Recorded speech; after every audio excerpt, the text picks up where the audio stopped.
The UAE Tour Women is the one and only UCI Women's World Tour race in the Middle East, now in its fourth edition. The third stage gets underway in the capital city of the United Arab Emirates in Abu Dhabi. A stage for the sprinters on paper, but as we've seen in the past, in 2024, the breakaway has outsmarted the teams hoping for a sprint at Abu Dhabi Breakwater. That was when Amber Crack took stage honours. Plans have been made, tactics have been plotted, teams have done their homework on how to defeat the fastest sprinter in the world, Lorena Wiebes. Stage 3 takes the riders from Abu Dhabi Team Lab Phenomena to Abu Dhabi Breakwater, a 121-kilometre stage which traverses its way around the capital city, passing iconic landmarks with 2 intermediate sprints along the way. It will all culminate at the end in Abu Dhabi Breakwater, with the final major turn coming with 1.9 kilometres to go. After a neutralised start of over 5 kilometres, the flag was waved and the stage was officially underway. With a sprint 29 kilometres into the stage, teams wanted to keep it all together with 8, 5, 3 and 1 points on offer and those all-important bonus seconds. Visma Lisa Bike in yellow were getting themselves involved, and meanwhile it was the white jersey, Zoe Backstead, challenging for Canyon Stram's Soudal-QuickStep, who convincingly won the intermediate sprint at Yas Marina Island with a speed to challenge a Ferrari. Backstead won the points ahead of Gladys Verhulst-Wild, Franziska Koch and Laura Gillespie, and shortly after the sprint, leaving Yas Marina Island behind, 2 riders attacked trying to force a breakaway, with 3 more attempting to bridge across. The 2 initiators of the attack, April Tacey in the blue jersey from High-Tech Products Fluid Control and Elisa De Valier of Top Girls Fassa Bortolo, were soon joined by Sara Luson and the Italian duo from Vini Fantini Beeping, Sonia Rossetti and Gaia Segato. The quintet quickly got to work and were cohesive, gaining an advantage of over 3 minutes, but that was until they approached the Yafina Bridge, where there was a visible change in pace in the peloton, with several teams not wanting to get caught out on the open exposed bridge. Splits in the bunch were highly likely. Nina Berton attempted to jump away and Lorena Wiebes took matters into her own hands, making sure that she didn't get caught out. After the accelerations in the bunch, it was only a matter of time before the breakaway's day out front came to an end. And with 40.3 kilometres to go, it was all back together, with Tacey, De Villiers, Luson, Rossetti and Segato swallowed up. But it didn't take long for the action to continue. Luxembourgish rider Nina Berton of EF Education Oatly with a textbook attack, gaining speed and momentum and taking a flyer off the front, and despite her rivals seeing her go, no one reacted. That was until 23-year-old Italian Monica Castagna escaped the peloton's grasp and was making swift inroads to Berton.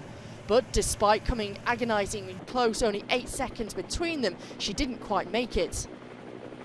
Heading into the second and final intermediate sprint of the day at Casa Al Hossan, Castagna could feel the peloton breathing down her neck and was caught. Meanwhile, Nina Berton mopped up the 8 intermediate sprint points and the 3 bonus seconds, astonishingly still with a 1 minute and 23-second gap. Behind, it was Caroline Swinkels, Franziska Koch and Margot Vigie battling it out between themselves for the remaining points and seconds. German champion Koch taking the 5 points and 2 bonus seconds, with Vigie taking 3 points and 1 second, with Swinkels settling for a solitary point. Things started to get tense between the chasing trio, Caroline Swinkels refusing to cooperate with Franziska Koch because Swinkels' job was to make sure that it all came down to a sprint for Gillespie. In the intermediate sprint standings, it was Franziska Koch, the German champion, who was the new leader, only 1 point separating her, Luson and Rossetti. In the final 5 kilometres, Nina Berton had put a ton of pressure on the shoulders of SD Works Pro Time, who didn't receive any assistance from any other team in the chase. They were now becoming depleted in numbers, and it was now Elisa Longo-Borghini, the Italian champion, who was on the front for Laura Gillespie.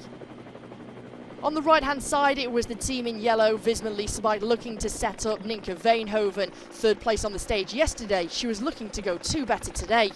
A double right-hand corner with 1.8 kilometres to go, and the sprint teams were getting themselves set up for the final at Abu Dhabi Breakwater. Cofidis at the front in the red jersey looking after Amalie Diedrichsen, Laura Gillespie a little bit further back, with Vittoria Guazzini trying to find a way through.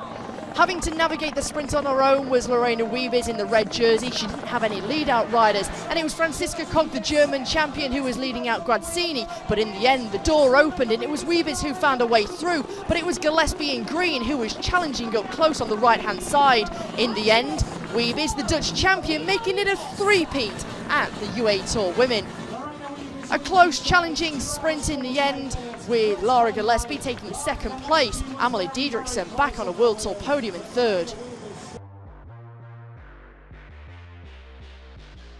Another day of brilliant teamwork from SD Works Pro Time. They managed to help Lorena Wiebes to victory once more, but this time there wasn't such a big gap involved.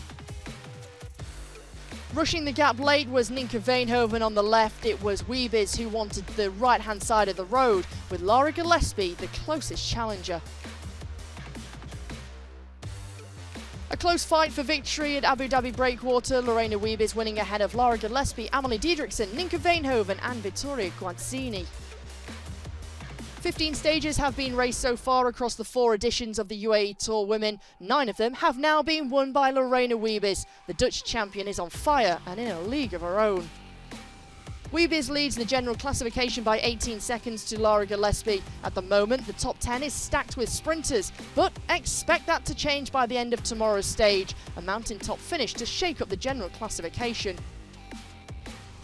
An 8th leader's jersey in the UAE Tour Women for Lorena Wiebes. Tomorrow she'll be found in red. Stage 4 is the 4th and final stage of this edition of the UAE Tour Women, starting at the Al Hamza bin Zayed Stadium. Riders will take on the longest stage of this year's race, 156 kilometres. 2 intermediate sprints will follow on the flat terrain in the Al region before a brutal ascent of the famous Jabal Hafid climb. A 10.8 kilometre climb averaging 6.6%, but with double-digit gradients maxing out at 11%. A day for the climbers with their eyes firmly set on the general classification. The question is, who can conquer Jabal Hafid?